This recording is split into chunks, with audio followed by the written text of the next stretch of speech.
Hey guys, welcome back to another episode of the Pizza Story podcast. I have a really special guest today, Scott Deley from Scott's Pizza Project. Hey Scott, what's up? Hi, Erica. I'm good, thank you. How are you? Good. I'm glad you're here today. Yeah, thank you for inviting me on. Always good to do stuff like this.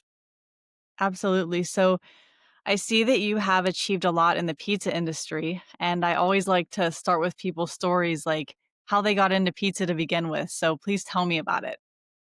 Yeah, it's probably quite an unusual story, really, in the sense of I think most people, when you ask about getting into the pizza world and stuff, they generally say, "Oh, I've had a love for pizza or making pizza for many many years," and like it goes back and back and back in time. But mine's a bit different, really. I only got into making pizza during the first lockdown during COVID. So back in April 2020. So I got home from work one day and there was an Ooni pizza oven in my living room. It was like a birthday present from my father-in-law. And I had no idea about what the brand was, what it was. I'd never even said I wanted a pizza oven or showed any interest in pizza or anything really.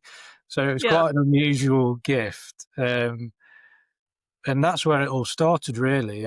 Kind of like, I just kind of like delved into it and like, it almost like sparked an interest I didn't know I had. So I've only been making pizza for 5 years. So it's been a bit of a roller coaster journey, really, from, like I say, it was the end of April, beginning of May 2020. I just really dived into it, doing a lot of research into how to make pizzas, just like most other people, really. YouTube videos, really, getting recipes to follow. And then I just really enjoyed it. And I think with everything that was going on in the world at the time, it kind of gave me a bit of a release, a bit of a getaway from all the bad things that were happening. Because I was still working throughout COVID. We didn't get any time off or anything. So it was quite stressful with the day job, and then obviously stress of everything else going on in the world. So just having that one thing that just gave me a bit of a chance to block everything out and just focus on like getting to make dough and pizza, really. And then on like that's from that point is when my online presence started. So I made my Scott's Pizza Project name and Instagram page a few weeks after starting, really. I posted a couple of photos of the pizzas I'd been making on like Uni Facebook groups.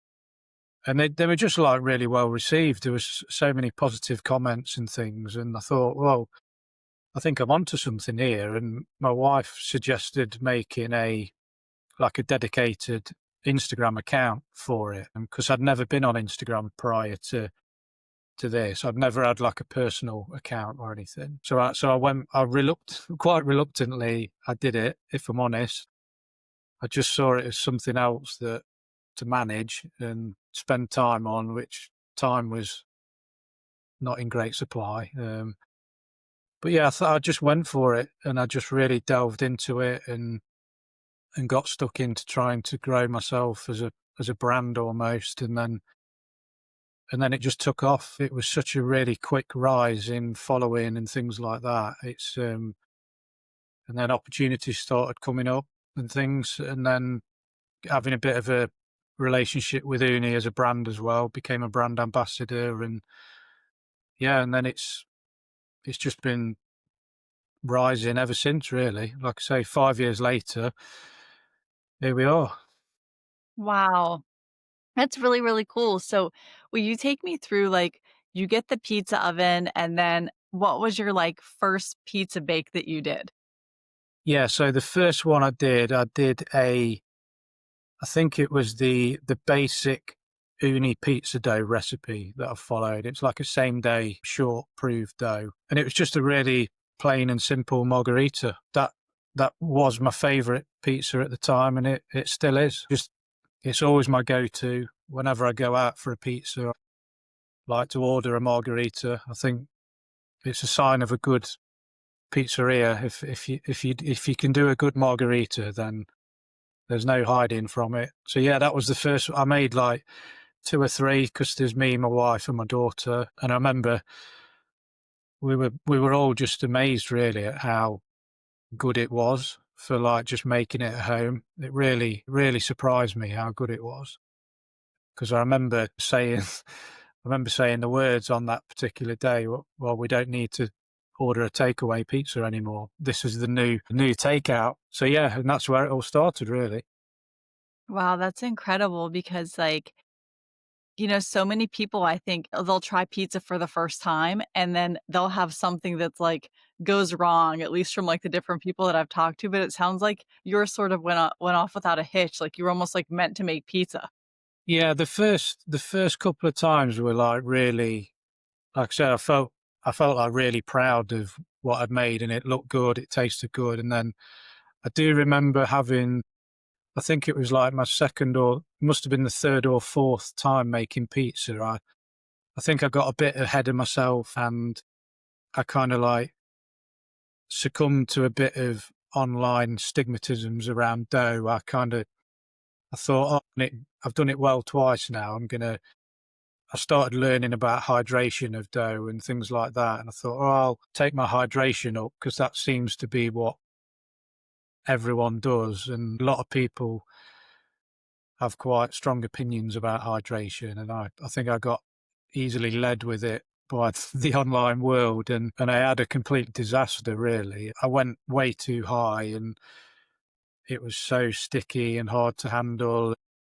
And I remember getting really stressed because I'm quite OCD with things like I like my pizzas to be really round and symmetrically topped. So visually, that's just kind of like the way I am as a person.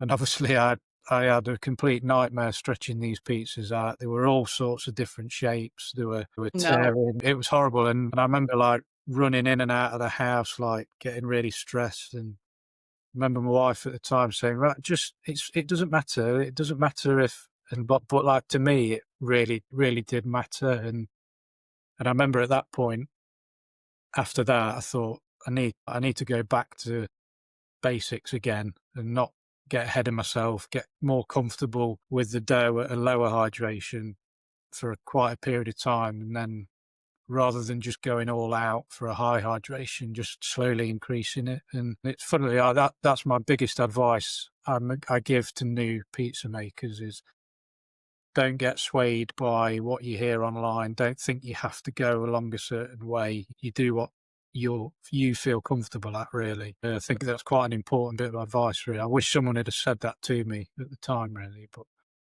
I learned the hard way. But it's a good way of learning, though. Yeah. Yeah, absolutely, that the learning process makes you better. Yeah, definitely. Now, do you have a certain type of dough that you really love? Like, I know I've talked to some people and they're like, they only do sourdough, or I have other people who will do a different hydration. And, my family always did just like almost like an instant dough where we would make the dough and we'd roll the dough the same day and we would cook the pizzas. And I'm just curious of, what is your favorite method, I guess? Yeah, I think it's changed and developed over time. I mean, when I first started out, it was well after the first few weeks of doing the basic dough, I did like start making a 24. I've always used yeast, so I'm not. I have dabbled into sourdough. I have tried it, but I just really didn't get on with it. I found it really hard to. It was almost like having a baby, like having a sourdough starter, like having to feed it twice a day. Because I don't work from home. I work in an office, so I just couldn't make it fit around my life. So I had a quick go at it and then quickly moved back to using yeast. But I started out using just a 24-hour room temperature dough, quite a basic, like 63% hydration was always my go-to for Neapolitan pizza anyway. But I think over time I have moved on to probably like having a dough that's probably 2 or 3 days in length, where I utilise using the fridge to slow it down just to give it. I really like making pizzas when the dough is like super, super relaxed. So it almost like stretches itself out when you're touching it rather than having to physically stretch it. So I quite like a longer proof for that reason, but it all depends on what type of pizza I'm making, really. I've over the last 2 years, I've really almost kind of like moved away from what was always my favorite Neapolitan pizza and really branched out into like New York, Sicilian, Tonda Romana, and Detroit pizzas. Really enjoying moving away from what was always my go-to Neapolitan pizzas now. I think it helps. Like I've traveled a lot, like for pizza. So I've gone to America quite a lot of times now, purely for pizza related stuff. So I think like going to New York, for example, and eating some of the best New York pizzas in the world, that makes me like, I remember coming home and thinking, right, I want to replicate or try and replicate what I've just made. But I don't think I do anything like crazy with dough. I do quite like to stick to quite like basic dough. I just kind of like experiment a little bit with how long I'm proving it for, really. But I think I've got to the stage where I'm confident now, so I kind of like make my dough fit around me and what I'm doing rather than being dictated to by the dough. Like early on in my journey, we'd have plans where we'd be going out for the day, and I'd be like, well, I need to get home by this time because I need to ball up my dough ready for tonight. Our plans are dictated by the dough, but I think the more you do it, the more confident you get. I kind of like make it work around me now. So, but yeah, I do stick to basics really. I don't like to experiment too. I'm not too crazy when it comes to dough. Yeah, no, that makes sense. And do you have a current pizza that you're like, this style of pizza is my favorite right now?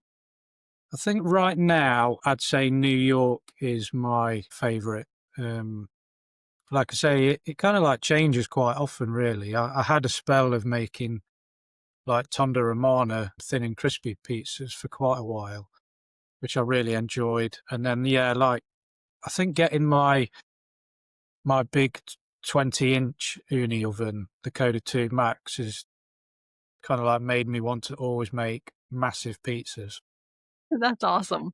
Yeah, so I think like making like literally yesterday I made a 20-inch New York pizza, which I was like trying to replicate what I had at the Lindustry Pizzeria in Brooklyn. So that's been probably my favorite ever New York pizza.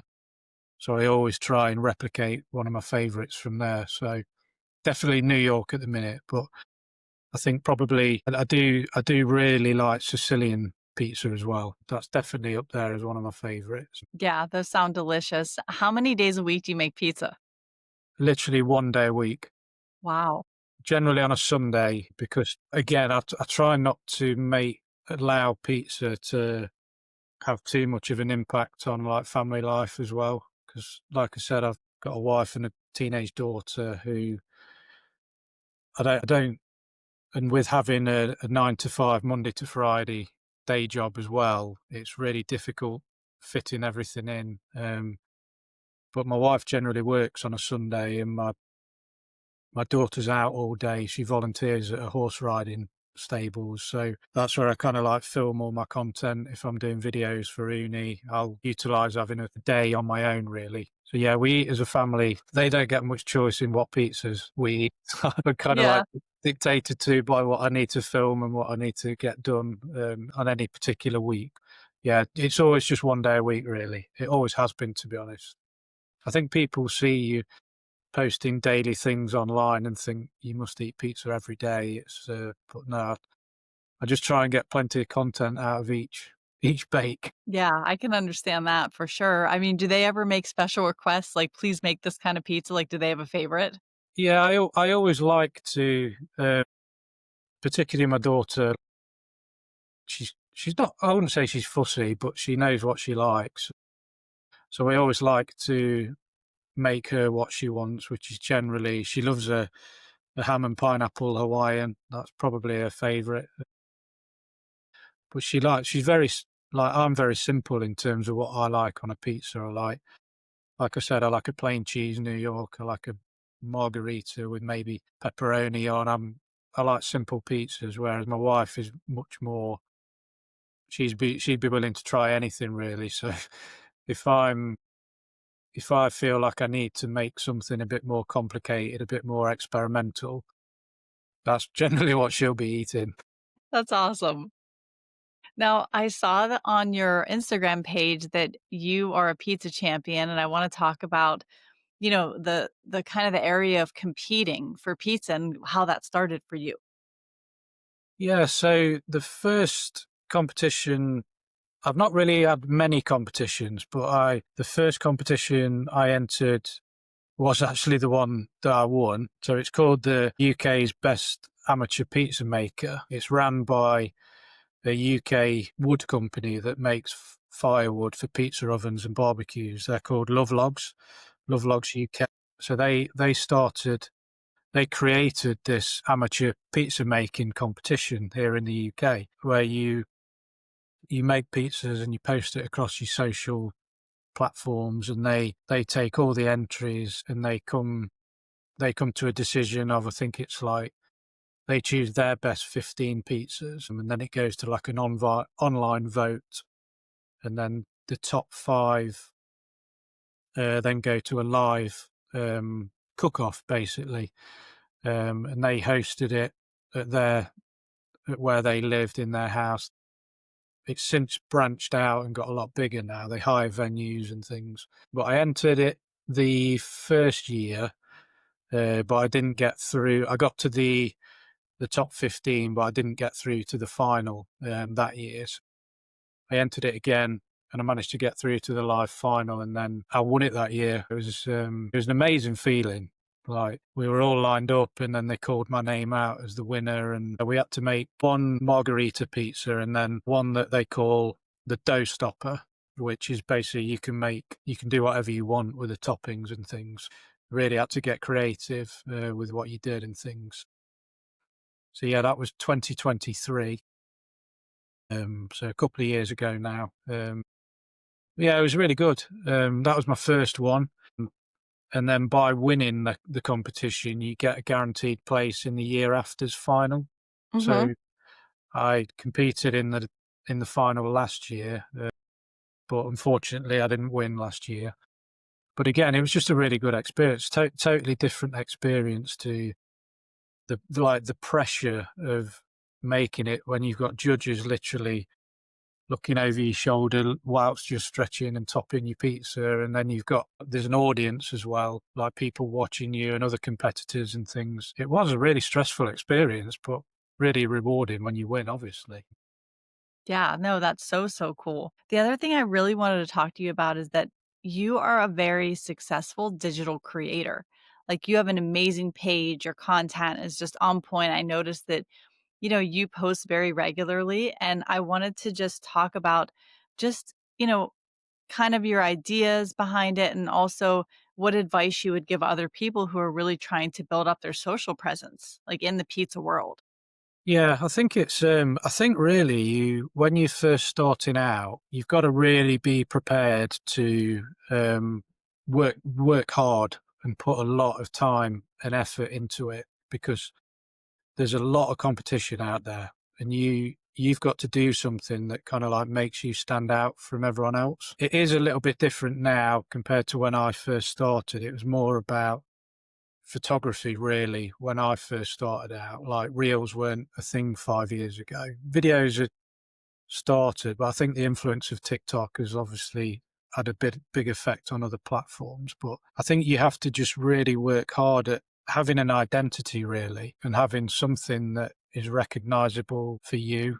And I think you have to do something that shows off yourself as shows your personality in your pizzas. So I mentioned earlier about how I'm really OCD with the way my pizzas look. If they're not perfectly round and not perfectly topped, I'm really hard on myself. And I know that they're still going to taste the same, no matter how they look. But to me, that's really important. And I feel like over time, I've really created something that if people are scrolling through Instagram and if they get to my pizza without seeing my name, I feel like they'll know that it's mine.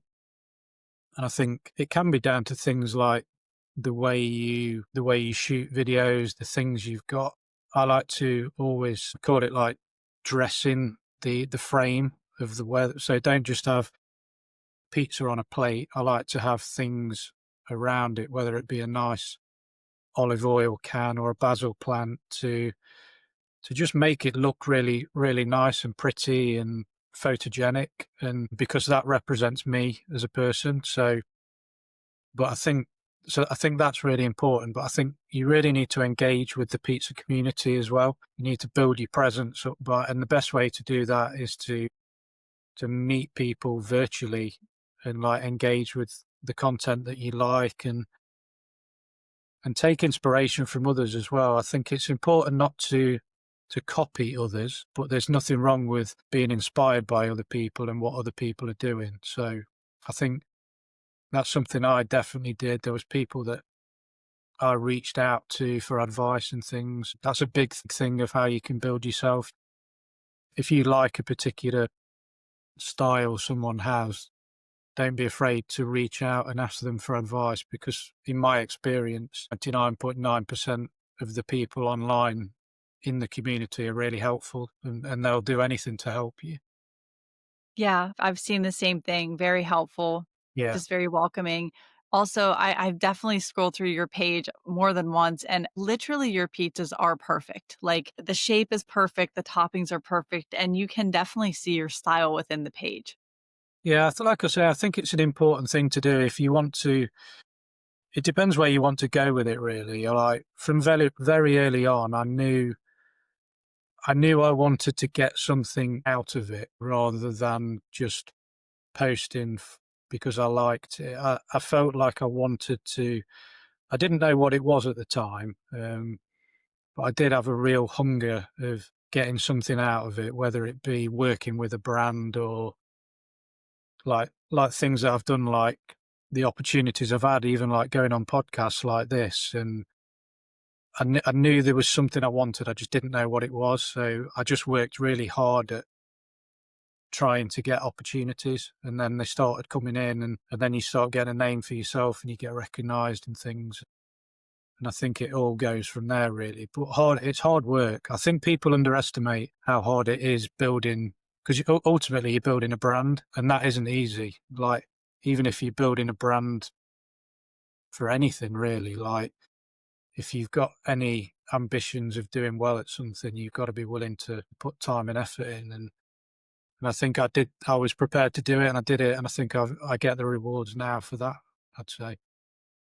Yeah, that's absolutely right. I work, in the marketing field. That's my 9 to 5. People think really it's 10 times more than what people think it is to really build a brand and to really get yourself out there, and it really does take years of just hustle and creating content and pushing stuff out, and then after you keep doing that, a long time after you feel like you should quit is kind of when it starts to change on the other side.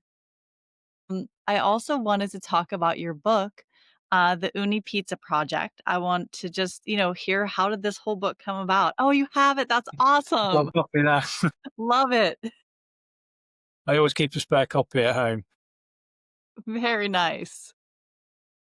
So what was what drove you to kind of write the book? So again, it was really well, I say it's unusual. I don't know if it is unusual how it came about, really, but it was.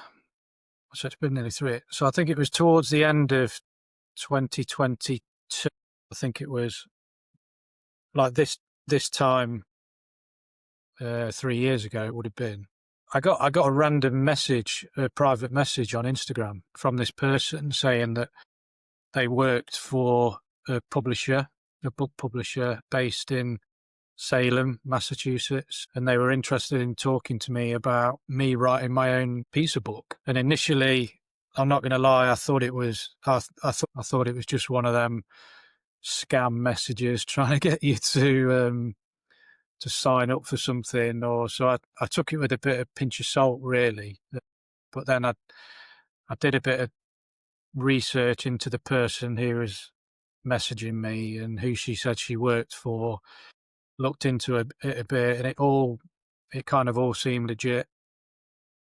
So I messaged her back and just said, "Yeah, I'd be I'd be interested to have a conversation about what you want to do," because there wasn't really any detail in the it was just, "Are you interested? If you are, we'll set up a call." So yeah, we had a chat, and they explained their vision of it. They wanted it to be specifically about Ooni as a brand, so how to use an Ooni oven, basically. Wow. I'd already been I was already in my role as a brand ambassador for Ooni by this time. So it was a bit complicated in that sense because I needed Ooni's permission to write the book, even though if I wasn't an ambassador, I wouldn't have needed their permission. But it kind of made it a bit complicated, really, because it was an unofficial Ooni book. But they were really good. They gave me the green light to do it. But obviously there was a couple of things that we needed to agree on and things. But yeah, the publishers wasn't when they first contacted me. I thought it was going to be the Scott Deley book, but it was very much it needed to be partnered with Ooni as a brand, which was fine. Like I said, I already had that relationship with them by being a brand ambassador. And then yeah, we came to an agreement in how the book was going to be formatted and what the content was going to be, and then it was a case of working hard then for writing it and coming up with the ideas, and again I definitely underestimated how hard and how much time and effort it was going to be involved. I'm sure you can relate to it from the book that Yeah. you've got out. And again, I go back to trying not to let this influence family time. And like I said, I had my day job. I was still trying to keep up with my online content creation and things, and it was hard. It took a lot of time and effort, but my wife she did all the photography for me for the book as well. So it's like a joint team effort on that, which was Wow. really good. Yeah. They basically said you can employ a photographer, which they pay for, or because my wife, she's very good at photography. That's not her job, but she's very good at it. So we decided to go for it together, which was really good. It was tough as well because we both got day jobs, so we were having to book in photo shoots to do it, like have days off work using annual leave and things. And we were shooting all the stuff during the winter as well, which was horrendous, really. Yeah. Because it was obviously it's an outdoor pizza oven, so everything was shot outdoors. Just the weather just brought a lot of difficulties with it, timing wise, because of when it needed to be published. That was when we had to do it. So, but yeah, when you've just going through it, and when you get hold of that copy, the first copy, it was such an amazing feeling. Yeah. It just made all the hard work and effort worthwhile. It was brilliant, and to this day, Yeah. I use it most weeks. It's really weird. That's why I've always got a copy at home. I'm always because like my New York recipe's in there, and that's the one I always use. So I'm always opening the book you'd think I'd know it off by heart now, but I still have to go back to it now and again just to check I'm doing it right. That's awesome. Yeah, there is no better feeling than holding your finished book in your hand for the first Yeah. time. Yeah, definitely. Very cool. Yeah, I would really like to get the book and definitely try the recipes in there. I think it's such a cool thing that you wrote the book. Now, how can people get the book? So the best way to get it is off Amazon. It is the easiest, quickest way to get it. But I've got my own website, so that's scottspizzaproject.com, and I've got links to various different places for whichever country you're ordering from. So there's links on my website, or like I say, Amazon is probably the quickest, convenientest way. But it's very much targeted at someone who has just got their first Ooni pizza oven and needs a bit of help and advice. So I always remember, like, when I got my first oven, it's like you've got your oven, now you need something to tell you what to do and how to do it. and that's kind of like the way I've written it. I think experienced pizza makers can still get stuff out of it. I still think there's things that I'm a big believer in. You can, no matter how long you've been making pizzas, there's always things you can learn and always different techniques you can try to develop yourself as a pizza maker. But I'd like to think if someone picked my book up and had just got an Ooni oven, they'd be able to. There's everything in there that you could possibly want, like from what accessories to buy, how to use wood fire, how to use gas, timings. Like I said, I've got Neapolitan, New York, Detroit, Tonda all my different doughs. Even got dessert, a chapter on dessert pizzas for anyone who likes a sweet tooth. So I've tried to just tick all the boxes, really. I've tried to make it like a complete beginner's guide, really, to making pizza in an Ooni. That's so awesome. Guys, go and get his book. So it's the Ooni Pizza Project, and then follow him on Instagram. It's at Scott's Pizza Project. Scott, thank you so much for being on the podcast. I really love speaking with you, and congratulations on the book and everything. Yeah, thank you. Thank you for having me and taking the time to invite me on. I really appreciate it. Things like this really help spread the word, especially for the book and things. I'm really grateful for anyone that gives anyone an opportunity to spread the word. It's really, really appreciated. Yeah, absolutely. Same here.